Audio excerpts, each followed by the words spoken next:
Bonjour Antoine. Salut Benoît. Comment ça va? Bien et toi? Ouais. On voulait faire une petite vidéo pour parler de Confiance en soi? confiance en soi. Allez, parfait. Voilà. Donc toi, tu as un site? Ouais, j'ai un site qui s'appelle antoineredel.fr, donc c'est mon site web par rapport à mon coaching, mes vidéos, etc. Ce que je propose, mes programmes. Et je parle beaucoup de confiance en soi, d'authenticité. D'accord. Et de rapidement sa vie, quoi. D'accord. Et ton site s'adresse à qui? Aux Ça particuliers, aux entreprises, aux jeunes entrepreneurs? Plutôt jeunes entrepreneurs, Ouais. parce que c'est dans le domaine dans lequel je suis aussi. Je ne m'expose pas dans les choses que je ne connais pas encore vraiment. Et aux particuliers. Au niveau des coachings, ça va peut-être plus orienté vers les entrepreneurs ou les particuliers porteurs d'un projet, plus ou moins entrepreneurial ou pas. D'accord. Et les programmes, il y en a qui sont faits plus pour particuliers, d'autres plus pour ceux qui veulent se lancer dans l'entrepreneuriat, en accord avec eux-mêmes.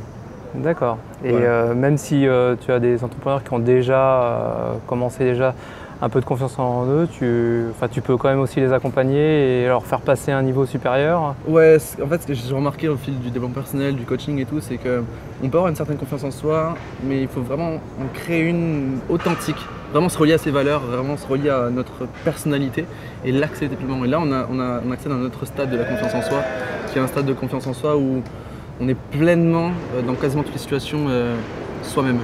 Ouais, pas se retrouver en fait à jouer un personnage en gros. Exactement, ouais. Parce que ça vient réduire totalement ta confiance en toi, ton estime personnelle. Vraiment, quand tu joues un personnage, tu te mens en fait. Pour moi, ça c'est beaucoup aussi dans les réseaux sociaux où au début on a tendance à vouloir soit en fait on n'a pas de confiance en soi et au final on n'a pas de personnalité, on ne sait pas et ça se ressent tout de suite aux vidéos. Soit on a tendance aussi à l'inverse à carrément surjouer et là au final, ça peut des fois passer, ça peut donner un effet, mais le problème c'est que sur du long terme, on ne va pas y arriver en fin de compte parce qu'on n'est pas soi-même et c'est quelque chose qui n'est pas naturel et qu'on n'arrive pas à faire au fur et à mesure. Je suis totalement d'accord avec toi. En fait, le masque social, ça marche toujours un temps. Le masque social, que ce soit dans la vraie vie ou dans les réseaux sociaux, tu vas attirer du monde par ta confiance, mais ça ne marche pas avec le cœur, ça ne va pas de cœur en cœur. Et si on veut tenir dans le temps, dans la durabilité, vraiment, il faut avancer avec le cœur et en parfaite authenticité. Moi pendant longtemps j'ai avancé en faisant des vidéos par ego ou parce que je voulais ressembler à quelqu'un ou parce que je me disais ce sujet va plaire mais en fait moi je voulais pas en parler et ça marche hein. Mais il y a un moment où ça va venir bloquer. Intérieurement on va dire qu'est-ce que je suis en train de faire, je suis pas en accord avec ce que je fais et les gens vont le ressentir. Enfin, moi personnellement quand je me suis remis à devenir authentique, à me respecter, déjà j'ai gagné une grande confiance en moi, mais j'ai eu des clients qui l'ont ressenti et qui m'ont dit je veux que tu me coaches. À partir de ce moment-là. De toute façon, c'est clair, c'est un peu dans ce qu'on fait tous les deux, c'est vraiment apporter de la valeur aux gens et à partir de ce moment-là, et c'est aussi d'être authentique et pas de vouloir jouer un personnage et essayer d'imiter les autres pour pouvoir les ressembler. C'est ne pas avoir peur d'être soi-même. Ouais.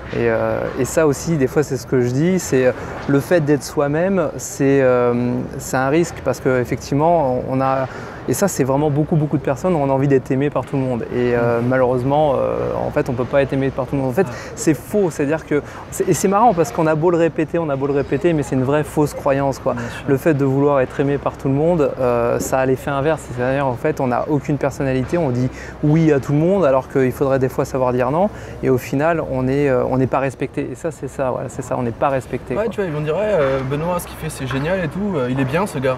Mais c'est tout. Parce que t'es pas toi-même. Mais le jour où tu deviens toi-même, c'est j'adore Benoît pour ce qu'il est. Mais il y en a qui vont dire je déteste Benoît pour ce qu'il est. Ouais. Mais tu auras des fans et des gens qui vont te détester. Il vaut mieux être aimé pour ce que tu es et détester pour ce que tu es que aimer pour ce que tu n'es pas et détester pour ce que tu n'es pas. Et c'est vrai ce que tu dis parce que même il y a même un effet inverse, c'est-à-dire qu'on dit à partir du moment où vous êtes détesté, c'est que vous commencez déjà à avoir votre personnalité. Ouais, quand t'es copié aussi. La première fois que je me suis fait copier, je dis c'est cool. Parce qu'on est copié. Tu t'es fait copier toi? Ouais, je me suis fait copier, j'avais fait un beau texte Facebook, j'avais pas mis copyright et tout, tu vois, mais je vois ce post chez quelqu'un d'autre, mais il avait enlevé tout, mais non. Ah oui, tu t'es fait copier plus sur le modèle d'écriture quoi. Oui, voilà, c'est ça. Pas en vidéo, quelqu'un qui serait calé sur la même façon que tu agis. Non, pas sur les vidéos, c'était au niveau des écrits parce que j'aime bien écrire des petits textes des fois sur Facebook pour inspirer les gens et pour expliquer mon parcours. Et là, il y a eu une sorte de copie qui s'était fait approprier en faisant genre c'est moi qui l'ai écrit et tout. J'avais dit il est vraiment pas mal ton texte et le gars il a supprimé mon commentaire, ça m'a fait sourire. Non mais c'est clair, mais moi aussi je trouve que on a tendance, c'est vrai qu'on peut être plus facilement copiable par l'écrit, etc.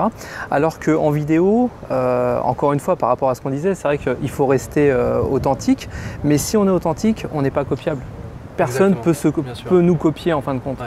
C'est-à-dire que si c'est nous, si on a notre style, on ne peut pas être copié. Et c'est pour ça aussi, moi je pense aussi, c'est la vraie force aujourd'hui de l'infopreneuriat. D'ailleurs, un mot qui n'existe pas aujourd'hui dans le dictionnaire. On a entrepreneur, mais infopreneuriat, il n'existe pas. Et c'est quelque chose de nouveau et on est les pionniers. On a beau avoir une vingtaine d'années ou une quarantaine. Voilà, tous ceux qui sont là aujourd'hui sont les pionniers. Et vraiment, moi je le vois, il y a une vraie révolution par rapport à ça.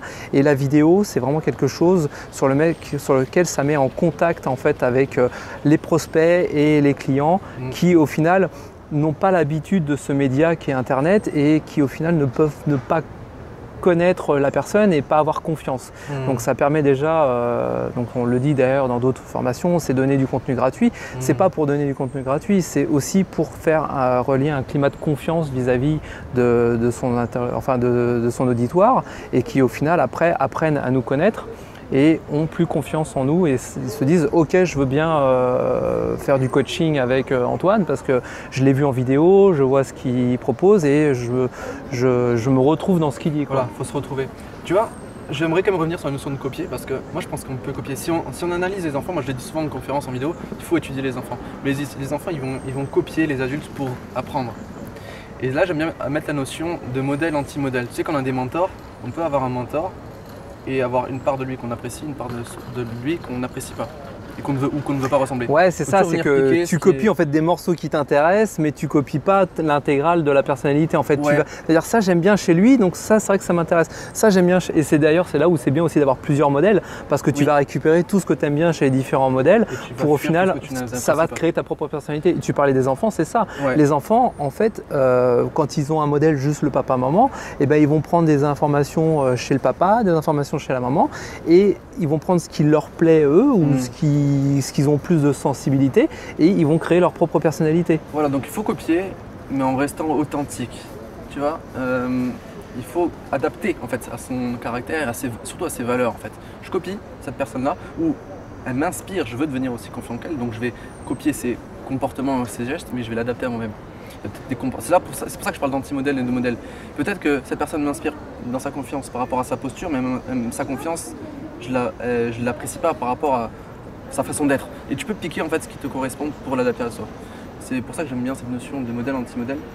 Et si tu veux, je peux partager les 3 choses qui m'ont fait le plus grandir confiance en moi. Bien sûr. La première chose, ça a été ma capacité à prendre conscience que j'étais acteur de ma propre vie. Parce que j'ai eu un passé assez douloureux où je me sentais très très mal. Et le fait de me dire ok, non, je peux influencer et je me suis mis au travail pour changer ma vie, ça c'était le premier facteur qui a augmenté ma confiance en moi. Donc travailler sur soi et avoir la conscience qu'on peut travailler sur soi et grandir.